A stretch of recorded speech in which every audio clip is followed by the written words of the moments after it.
નમસ્કાર વિદ્યાર્થી મિત્રો. નામાના મૂળ તત્વો, ધોરણ 11 કોમર્સ, ચેપ્ટર નંબર 8 ખાસ આમનોંધ. આ લેક્ચર નંબર 1 માં આપ સૌનું હાર્દિક સ્વાગત છે. મિત્રો, અગાઉના ચેપ્ટર નંબર 6 અને 7 માં આપણે પેટા નોંધો એટલે કે ખરીદ નોંધ, વેચાણ નોંધ, ખરીદ પરત નોંધ, વેચાણ પરત નોંધ અને 7મા ચેપ્ટરની અંદર રોકડ મેળ, આ બધી જ પેટા નોંધોનો અભ્યાસ કરી ગયા.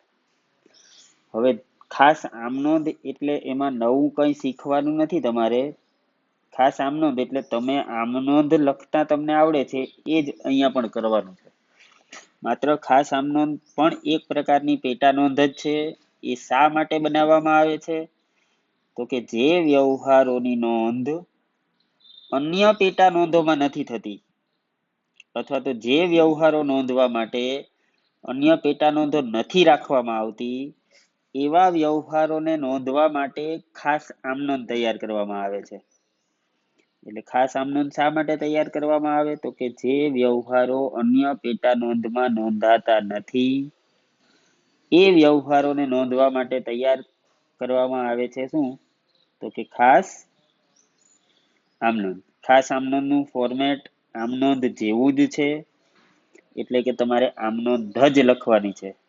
ખરીદી, માલની ઉધાર ખરીદીના વ્યવહારો ખરીદ નોંધમાં, ઉધાર વેચાણના વ્યવહારો વેચાણ નોંધમાં, ખરીદ પરત નોંધમાં, વેચાણ પરતના વેચાણ પરત નોંધમાં અને રોકડ વ્યવહારો છે એ રોકડ મેળમાં લખાય છે. એના સિવાયના બધા જ વ્યવહારો ખાસ આમનોંધમાં લખાશે. હવે આપણને સવાલ થાય કે ખાસ આમનોંધમાં કયા કયા પ્રકારના વ્યવહારો સામાન્ય રીતે નોંધાતા હોય? તો સૌપ્રથમ વાત કરીએ તો શરૂઆતની આમનોંધ. શરૂઆતની આમનોંધ એટલે ધંધાનો માલિક ધંધો શરૂ કરે ત્યારે મૂડી પેટે અમુક માલ મિલકત કે રોકડ લાવે. એ વ્યવહારો આપણે આમનોંધના ચેપ્ટરમાં શીખી ગયા છે. તેની નોંધ છે એ ખાસ આમનોંધમાં થશે. પછી અન્ય પેટા નોંધમાં ન સમાતા વ્યવહારો, એવા વ્યવહારો કે જે બીજી કોઈ પેટા નોંધમાં નથી લખાતા, એ બધા પણ ક્યાં લખાશે? ખાસ આમનોંધમાં. પછી છે ખાતાની ફેરબદલીના વ્યવહારો.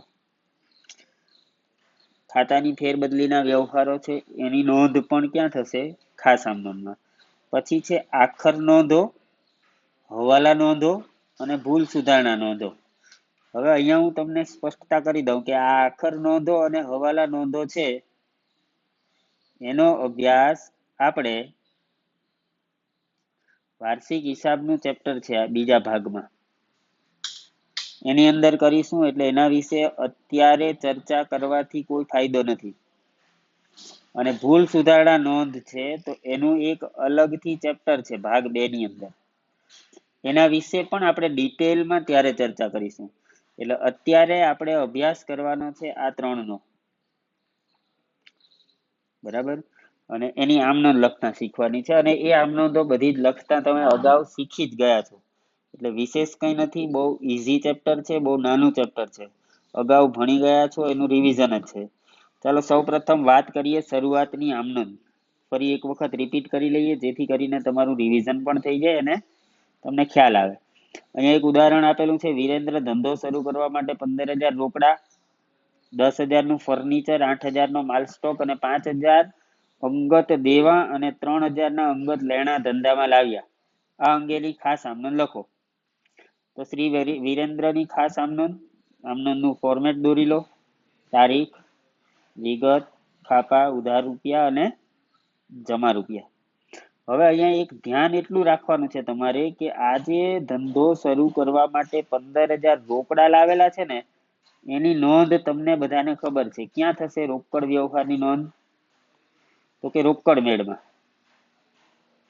ક્યાં થશે? રોકડ મેળમાં. એના સિવાયની બધી જ વિગતો છે એની નોંધ અહીંયા કરીશું. ફર્નિચર લાવેલા છે, માલ સ્ટોક લાવેલા છે, અંગત દેવા અને અંગત લેણા લાવેલા છે, એની નોંધ આપણે કરીશું. તો ફર્નિચર ધંધામાં આવે તો આપણને ખબર છે ઉધાર, એટલે ફર્નિચર ખાતે ઉધાર 10,000. માલ સ્ટોક આવે તો ઉધાર. હવે તમને ખબર છે કે અંગત લેણા છે ને એ ઉધાર થશે, દેવા છે એ જમા થશે. એટલે લેણા, ધંધાના માલિકે કોઈની પાસેથી લેવાના હતા, એ પણ ધંધામાં લાવ્યા, એટલે એ આવે આપણી ચાલુ મિલકત કહેવાય, આવે તો ઉધાર. એમાંથી જે અંગત દેવા ચૂકવવાના હોય આપણે, એટલે કે એ દેવા છે એના ખાતે જમા કરો. કેટલા છે? 5,000. એટલે બાકીની જે રકમ વધે, એટલે કે આ ત્રણેય રકમ જે ઉધાર કરેલી છે એટલી મિલકતો લાવેલા છે ધંધાના માલિક, અને એમાંથી આ 5,000 ના દેવા આપણે જમા કરેલા છે, એટલે એ બાદ કરવાના. એટલે વધે કેટલા? કે 16,000 રૂપિયા. અને એ 16,000 રૂપિયા મૂડી ખાતે જમા થશે. એ મૂડી ખાતે જમા. આ પ્રકારના વ્યવહારો આમનોંધના ચેપ્ટરમાં ભણી જ ગયા છીએ, અને છેલ્લે બાબત જે લખી દેવાની વ્યવહાર વાંચીને. ફરી એક વખત યાદ કરાવી દઉં છું, આ જે રોકડા લાવેલા છીએ 15,000, એની નોંધ અહીંયા કરતા નહીં. નહીતર આપણે આમનોંધની અંદર એવું શીખેલા હતા કે રોકડા લાવેલા છે તો રોકડ ખાતે ઉધાર કરતા, પણ અહીંયા ખાસ આમનોંધમાં નહીં કરીએ, કારણ રોકડની નોંધ રોકડ બેડમાં થશે. એટલે તો આ રીતે શરૂઆતની આમનોંધ લખવાની છે. કયા ચોપડામાં? ખાસ આમનોંધમાં. આ તમારે નોટબુકમાં નોંધી લેવાનું. ત્યાર પછી બીજી વાત આવે છે અન્ય પેટા નોંધમાં ન સમાતા વ્યવહારો. તો સ્વાભાવિક છે, આપણને સવાલ થાય કે કયા કયા વ્યવહારો અન્ય પેટા નોંધમાં નહીં સમાય? તો કે મિલકતની ઉધાર ખરીદી કે વેચાણ કરેલું હોય, એના માટે કોઈ સ્પેશિયલ પેટા નોંધ નથી રાખવામાં આવતી. પછી એવા વ્યવહારો કે જેના માટે તમે પેટા નોંધ ઘણી વખત તૈયાર ન કરી હોય, ઓછા વ્યવહારો હોય, તો દાખલા તરીકે વાત કરેલી આપણે લેણી ઊંડી નોંધ અને દેવી ઊંડી નોંધ, તો એના વ્યવહારો વધારે ન હોય તો એ લોકો પેટા નોંધ તૈયાર નથી કરતા. તો જેની પેટા નોંધ નથી તૈયાર કરી એ વ્યવહારો પણ ક્યાં લખાશે? ખાસ આમનોંધમાં. હવે આપણે એક દાખલો જોઈએ, એક ઉદાહરણ જોઈએ, કે જેથી કરીને તમને પેટા નોંધની અંદર કયા પ્રકારના વ્યવહારો ખાસ આમનોંધમાં લખાય છે એ ખબર પડે. યુવરાજ છે એ લેણી ઊંડી, દેવી ઊંડી, ખરીદ પરત, વેચાણ પરતના વ્યવહારો માટે અલગ પેટા નોંધ રાખતા નથી.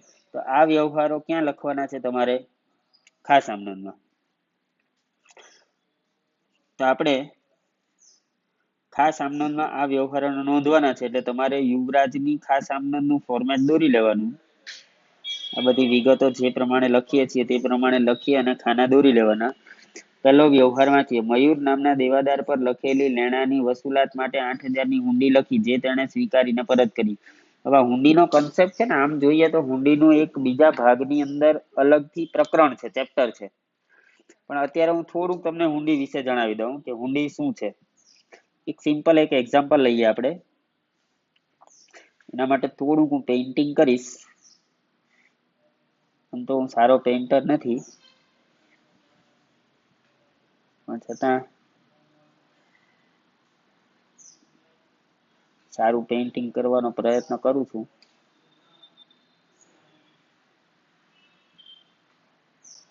અત્યારની લેટેસ્ટ સ્ટાઇલ મુજબની હેર સ્ટાઇલ છે.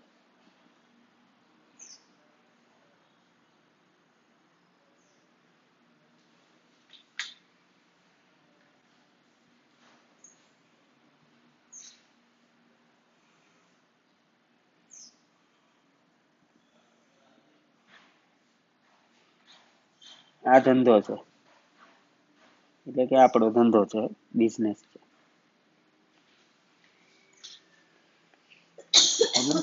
હવે આપણે આ મિસ્ટર એક્સ છે,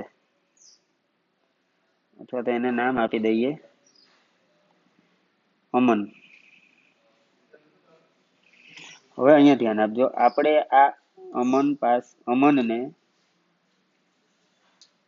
5,000 રૂપિયાનો માલ ઉધાર વેચેલો છે. તમને બધાને ખબર છે, પહેલા ચેપ્ટરની અંદર તમે શીખી ગયા કે તમે જે વ્યક્તિને ઉધાર માલનું વેચાણ કરો એ વ્યક્તિ આપણા ધંધાનો શું ગણાય? તો કે દેવાદાર. અને દેવાદાર એટલે આપણું શું ગણાય? લેણું. આનો મતલબ એવો થાય કે આપણે 5,000 રૂપિયા અમનભાઈ પાસેથી લેવાના છે, કારણ આપણે ઉધાર માલનું વેચાણ કરેલું છે. એટલે હવે શાખનો સમય હતો 2 માસ, એટલે કે 2 મહિના પછી તમારે લેવાના છે. હવે આ નાણાં તમારે 2 મહિના પછી એની પાસેથી લેવાના છે. એના કન્ફર્મેશન માટે તમારે એક ચિઠ્ઠી લખવાની. શું લખવાનું? એક ચિઠ્ઠી લખવાની, એમાં લખેલું હશે કે તારીખ આના રોજ આટલા રૂપિયાનો માલ આપને વેચેલો છે, જેના નાણાં તમારે 2 માસ પછી અમને ચૂકવવાના છે. જો એ બધું બરાબર હશે ને તો એ ચિઠ્ઠીની અંદર અમનભાઈ સહી કરશે. સહી કરી છે મતલબ એને સ્વીકારી છે એ ચિઠ્ઠી, અને એ સહી કરી અને આપણને પાછી રિટર્ન મોકલી આપશે. જેવી આપણને રિટર્ન મોકલી આપે એ સહી કરે એટલે હવે એ ચિઠ્ઠી નથી, પણ હવે એ ચિઠ્ઠીને આપણે હુંડી તરીકે ઓળખીશું. હવે આ હુંડી છે એ 2 પ્રકારની હોય. આપણી દ્રષ્ટિએ જો વિચારીએ તો આપણે પૈસા લેવાના છે, એટલે આપણા માટે આ હુંડી છે ને એ લેણી હુંડી કહેવાશે. અને અમનની દ્રષ્ટિએ જો વિચારો ને તો અમને પૈસા દેવાના છે, એટલે એના માટે કઈ હુંડી ગણાશે? દેવી હુંડી. અને હુંડીના ખાતામાં માલ મિલકતના ખાતાનો નિયમ લાગુ પાડવાનો, એટલે આવે તો ઉધાર અને જાય તો જમા. હવે તમને પેલો વ્યવહાર વાંચશો ને, જો અહીંયા હુંડી આવે છે, અહીંયા હુંડી આવે છે, અને હુંડી આવે તો શું કરવાનું? ઉધાર કરવાનું. અને અમન છે ને એ હુંડી આપનાર છે, લેનાર ખાતે ઉધાર, આપનાર ખાતે જમા. તો આ રીતે હુંડીના વ્યવહારો થતા હોય. હવે અહીંયા ધ્યાન આપો, મયુર નામના દેવાદાર પર લેણાની વસૂલાત માટે 8,000 ની હુંડી લખી. એટલે માની લો કે આ અમનની જગ્યાએ હવે મયુર છે. આ કોણ છે? મયુર. તમારે એની પાસેથી 8,000 લેવાના છે, એટલે તમે શું કર્યું? તો કે 8,000 ની હુંડી લખી એના ઉપર. વ્યવહાર વાંચો આગળ. જે તેમણે સ્વીકારીને પરત કરી, એને શું કરી? સ્વીકારી અને આપણને પરત કરી. એટલે આપણા માટે કઈ હુંડી કહેવાય? લેણી હુંડી. લેણી હુંડી આવે તો ઉધાર, અને મયુર આપનાર એટલે મયુર ખાતે જમા. એટલે તારીખ 1 લેણી હુંડી ખાતે ઉધાર રૂપિયા 8,000, તે મયુર ખાતે જમા રૂપિયા 8,000. ક્લિયર? એટલે હુંડીનો કન્સેપ્ટ ક્લિયર થઈ ગયો. બીજું, આપણા 7,000 ના દેવા પેટે કેતનને લખેલી 5,000 ની હુંડી આપણે સ્વીકારીને પરત કરી. હવે અહીંયા ધ્યાન આપો, આના કરતા ઊંધો કન્સેપ્ટ. આ લેણી હુંડીનો કન્સેપ્ટ મેં તમને સમજાવેલો. હવે દેવી હુંડીનો કન્સેપ્ટ સમજીએ આપણે. ધ્યાન આપો, એક જ મિનિટ. એમાં પણ આપણે ચિત્રનો સહારો લઈએ. આ કેતન છે માની લો. અહીંયા માલની ખરીદીની જગ્યાએ માલનું ઉધાર, સોરી વેચાણની જગ્યાએ માલની ખરીદી કરી છે આપણે. કોની પાસેથી? કેતન પાસેથી. તો સ્વાભાવિક છે પૈસા અહીંયા કોણે લેવાના છે ને કોણે દેવાના છે? તો સ્વાભાવિક છે કે પૈસા છે એ કેતને લેવાના છે ને આપણે દેવાના છે. એટલે ચિઠ્ઠી કોણ લખશે? જેણે પૈસા લેવાના હોય ને એ લખશે. એટલે કેતને ચિઠ્ઠી લખી આપણા ઉપર.